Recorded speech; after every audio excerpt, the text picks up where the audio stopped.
Okay, so just a little bit of background.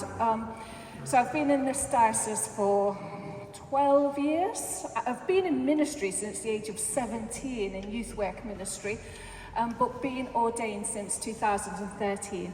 I was ordained within this diocese. I was assistant curate over at Stanton, so that was 8 rural parishes. Had the privilege of being there during a study leave, 4-month periods where sort of the book stopped here for a little bit, sort of, and that was quite interesting, before going off to Brandon, which is a one church benefice. And I have been in this post as Director of Mission and Ministry for about 15 months now, but I still am, in all essence, a self-supporting minister now for my husband, who's the parish priest in Brandon. So although I'm licensed to the diocese, I do see myself as actually investing in that parish church as well. Thank you. Sharron, I've got 3 questions for you, reflecting on your role as Director of Mission and Ministry and how that interplays with wellbeing. And we have these conversations as senior staff regularly. So Suffolk Ministry Development Programme is our programme for clergy and lay ministers. Been going for 2 years. What difference is that making to the wellbeing of our ministers? So what we call SMDP is Suffolk Ministry Development Programme, and Synod has had some information about this in the past. It's something where we take our incumbents away for 4 days initially, and then 2 return days, and then an overnighter in a hotel to invest in them and in their leadership. We pushed the funding to enable us to actually stretch that, and it was one thing I wanted to do a pilot for SSM and licensed lay ministries as well, because we value everyone within this ministry, and the bridging funding we've now got is enabling us to carry that on so we can continue with SSMs and licensed lay ministries. But that course, it's about helping the clergy to take a step back from their parishes and to have time. And it's something about that, oh, still small voice of calm. Oh, still small voice of calm. And it's about stepping back, looking at their ministry and saying, where is God working? What am I hearing God say? And if we get some leadership training within that as well, bonus.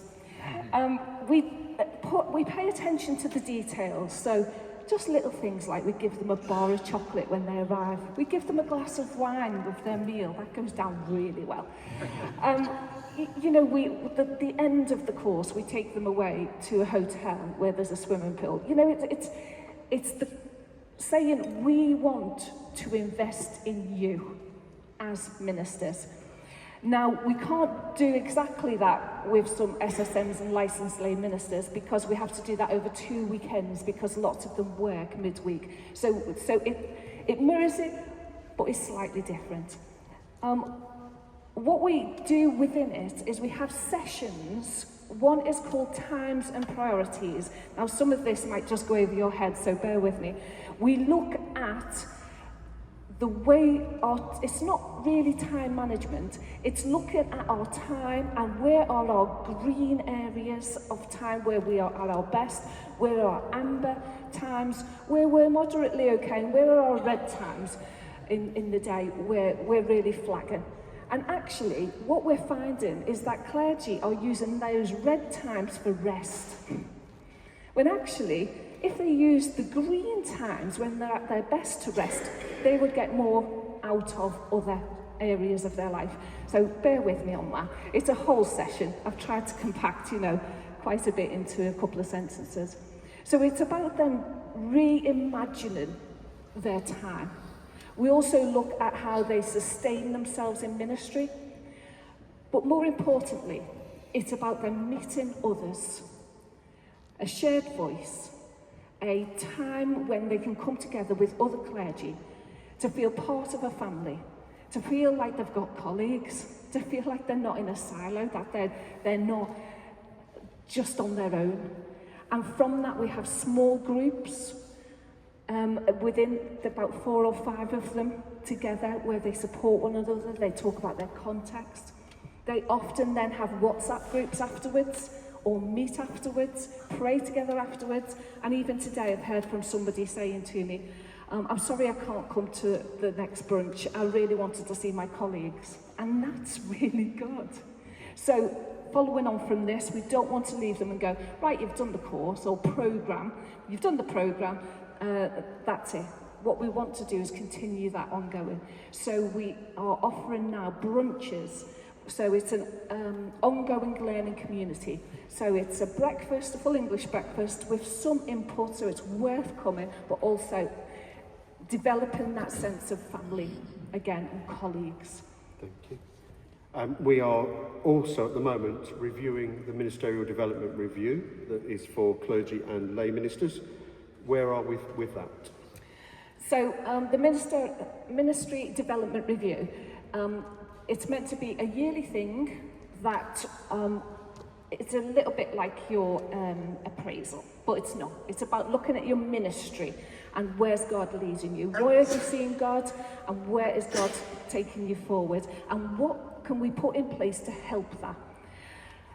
It's a little bit, we have found it a little bit cumbersome, and it's also not been as effective over the last 18 months as we'd have hoped it to be.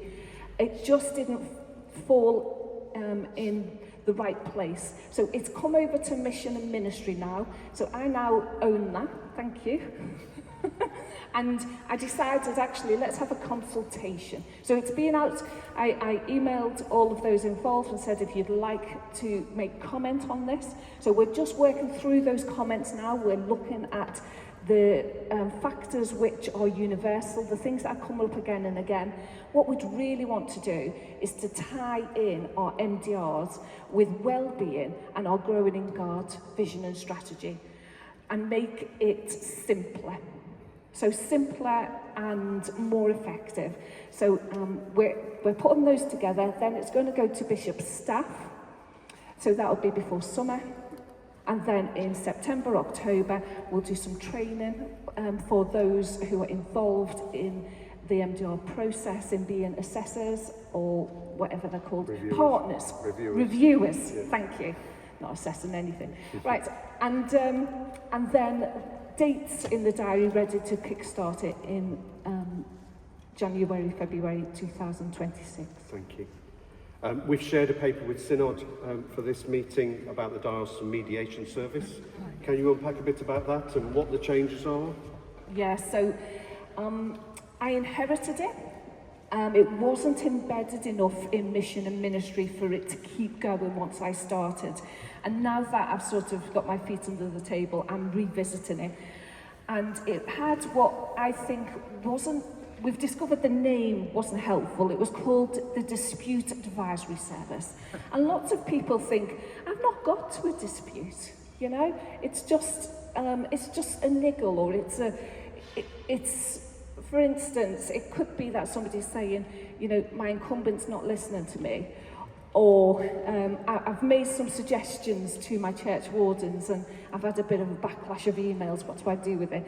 You know, it's those type of things. It's not a dispute.